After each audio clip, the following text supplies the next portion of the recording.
Bonsoir à toutes et à tous et bienvenue au Journal du Soir en français sur Télé Liban.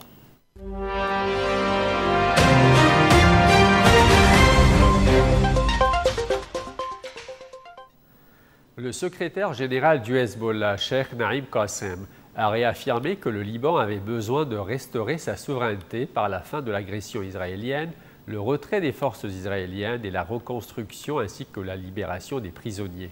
Il a jugé que le gouvernement avait commis la décision pécheresse de vouloir dépouiller la résistance de ses armes alors que l'agression se poursuit sur le territoire libanais.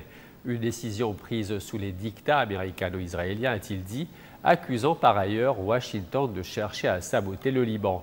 Qassem a appelé les partis et les élites à contribuer dans un délai d'une semaine à l'élaboration de propositions pour un plan national de souveraineté, incluant des moyens diplomatiques et défensifs. Répondant aux voix qui estiment que la résistance n'a plus de fonction, il a souligné qu'elle demeure le soutien de l'armée, tout en réaffirmant que cette dernière reste la première responsable de la protection du pays. Sur ce, Qassem a refusé tout désarmement du Hezbollah, estimant que ces armes sont notre honneur et notre vie. L'avenir de la FINUL, la force de maintien de la paix de l'ONU déployée au sud Liban depuis près d'un demi-siècle, est entre les mains du Conseil de sécurité. Les 15 membres votent à New York sur une éventuelle prolongation d'un an de son mandat. Une décision cruciale alors que le Hezbollah est sous pression pour se désarmer et qu'Israël maintient ses troupes dans la zone frontalière. À New York, les diplomates du Conseil de sécurité s'apprêtent à voter sur le sort de la FINUL, la force intérimaire des Nations Unies au Liban.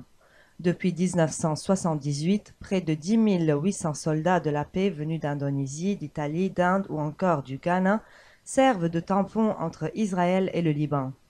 Le président Joseph Aoun plaide pour leur maintien, estimant que toute réduction du mandat de la FINUL aurait un impact négatif, alors qu'Israël occupe encore certaines portions du territoire. Le cessez-le-feu de 2024 avait prévu un retrait israélien et le désarmement progressif du Hezbollah. Mais l'armée israélienne maintient ses positions frontalières jugées stratégiques et continue de mener des frappes régulières. La FINUL appuie aussi le déploiement de 8300 militaires libanais en fournissant logistique, carburant et formation. Pour l'ONU, sa présence reste cruciale à la stabilité. La France, soutenue par Beyrouth, propose une prolongation du mandat jusqu'en août 2026. Mais Israël et les États-Unis y sont hostiles, Washington n'excluant pas un veto. Dans le sud, les populations restent inquiètes. L'éventuel retrait des casques bleus proposerait la question: l'armée libanaise seule peut-elle garantir la sécurité face à la menace d'une nouvelle guerre? Le vote est attendu dans les prochaines heures. Il déterminera si la FINUL reste un rempart de stabilité ou si le Liban Sud doit s'y préparer sans elle. Israël a salué aujourd'hui l'initiative du gouvernement libanais visant le désarmement du Hezbollah d'ici fin 2025. Benjamin Netanyahou parle d'une décision historique et promet des mesures réciproques, dont une réduction progressive de la présence militaire israélienne si l'armée libanaise met en œuvre ce plan. Israël se dit prêt à franchir une nouvelle étape. Le Premier ministre israélien Benjamin Netanyahou a annoncé des mesures de réciprocité si le Liban met réellement en œuvre le désarmement du Hezbollah, une décision qualifiée par Israël d'historique. Sur les réseaux sociaux, Netanyahou a salué le leadership libanais, évoquant une opportunité cruciale pour restaurer la souveraineté de l'État et renforcer l'autorité de ses institutions. Selon Tel Aviv, cette initiative pourrait avoir la voie à une coopération inédite entre les deux pays. Israël se dit prêt à soutenir les efforts libanais et à réduire sa présence militaire à condition que l'armée prenne effectivement le relais. Cette annonce intervient alors que l'émissaire américain Tom Barrack s'est entretenu ce week-end à Tel Aviv avec les responsables israéliens. Objectif: rappeler les termes de la trêve entrée en vigueur fin novembre 2024 et préparer la mise en œuvre d'une feuille de route américaine. Tom Barrack et Morgan Ortagus sont attendus à Beyrouth. Ils rencontreront dès demain le président Joseph Aoun et le premier ministre Nawaf Salam pour poursuivre les discussions.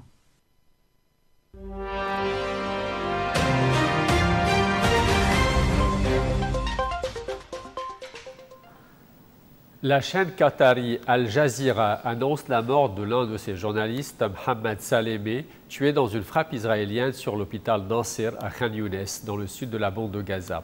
Selon la défense civile, l'attaque a causé la mort de 15 personnes, dont 4 journalistes et un membre des secours.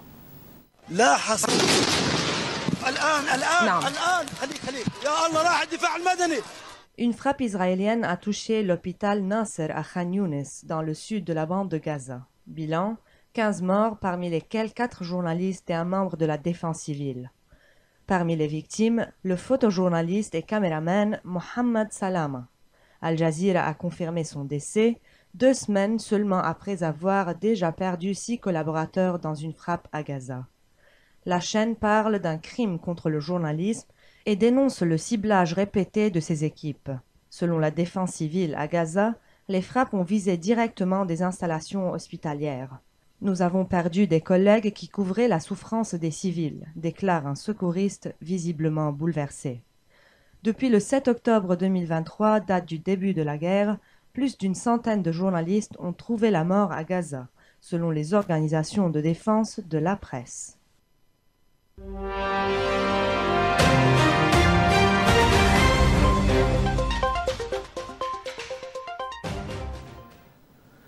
Aux États-Unis, Washington est désormais placé sous haute surveillance.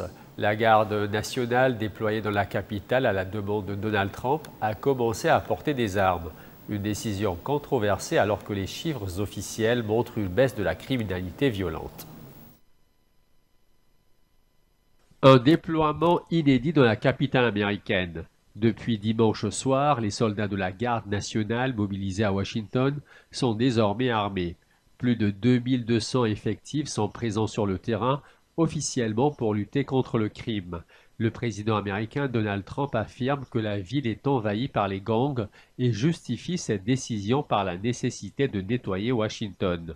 Pourtant, les statistiques de la police locale montrent une baisse de la criminalité violente entre 2023 et 2024, même si ce recul fait suite à une forte hausse post-Covid. La maire démocrate Muriel Bowser accuse Donald Trump de manipulation. Le président, lui, l'accuse de fournir des chiffres faux et menace de placer la capitale sous contrôle direct du gouvernement fédéral. Ces réservistes ne sont autorisés à faire usage de leurs armes qu'en cas de dernier recours selon l'armée américaine et uniquement en cas de menace grave et imminente.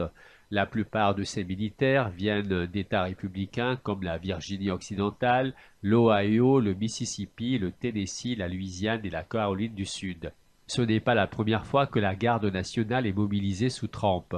En juin, elle avait été envoyée à Los Angeles lors des manifestations contre la politique migratoire fédérale.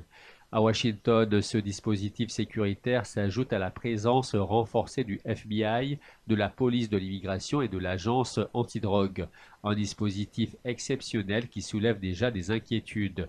En effet, Donald Trump défie les démocrates sur la sécurité urbaine. Le président a menacé d'envoyer la garde nationale dans plusieurs grandes villes dirigées par l'opposition, de Chicago à Baltimore. Une décision qui suscite un tollé politique et alarme sur le respect de la Constitution. Alors que Trump promet de rendre les villes très sûres, ses opposants l'accusent de franchir une ligne rouge en transformant la sécurité en bras de fer politique. La bataille pourrait désormais se jouer devant les tribunaux. La francophonie s'invite au cœur de l'administration publique. Une convention de partenariat a été signée entre le Conseil de la fonction publique, l'Organisation internationale de la francophonie et l'Institut français du Liban. Objectif, former plus de 200 fonctionnaires de 16 ministères à la langue française, outils de travail et de diplomatie. C'est une étape symbolique et pratique à la fois. Le Conseil de la fonction publique du Liban a accueilli la signature d'une convention tripartite avec l'Organisation internationale de la francophonie et l'Institution française du Liban. Ce partenariat lance un vaste programme de formation en français destiné à 230 fonctionnaires répartis entre 16 ministères et administrations centrales, de la présidence du Conseil des ministres à la Cour des comptes, en passant par les ministères des Affaires étrangères, de l'économie, de la justice ou encore de la défense. Les cours seront assurés à l'École nationale d'administration par des formateurs de l'Institution française. Ils seront adaptés aux besoins professionnels de chaque groupe, français administratif, économique et financier, ou encore français des relations internationales. Le projet RAP constitue un pilier essentiel de la modernisation de notre fonction publique.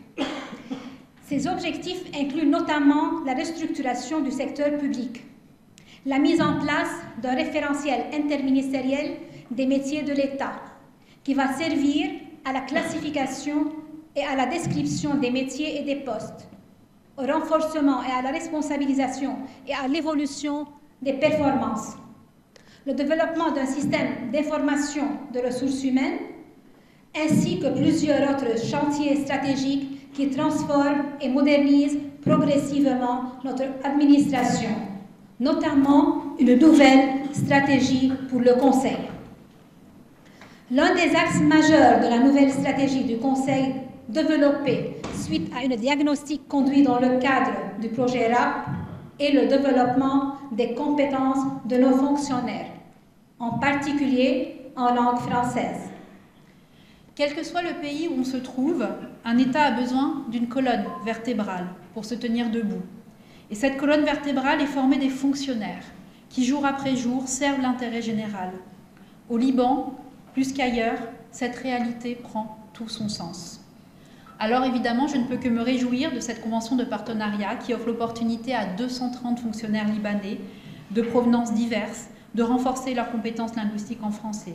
Cet accord permet de manière inédite de conjuguer les talents de nos trois entités. À travers ce projet, l'OIF veut favoriser l'utilisation de la langue française comme instrument de négociation en renforçant son apprentissage par les décideurs. Au-delà de l'apprentissage linguistique, l'enjeu est clair. Renforcer l'expertise francophone du Liban sur la scène internationale, promouvoir la diversité linguistique et offrir au cadre de l'État des compétences reconnues au niveau mondial. En 2025, ce programme libanais rejoint une douzaine d'autres initiatives francophones en Europe, en Afrique et au Moyen-Orient. Une façon de confirmer que la langue française reste un levier stratégique pour la diplomatie, l'administration et la coopération internationale. La francophonie continue ainsi de renforcer ses racines au Liban, un pays membre fondateur et attaché à sa place dans l'espace francophone mondial. Voilà, c'est la fin de ce journal. Merci à vous de votre fidélité et à très bientôt.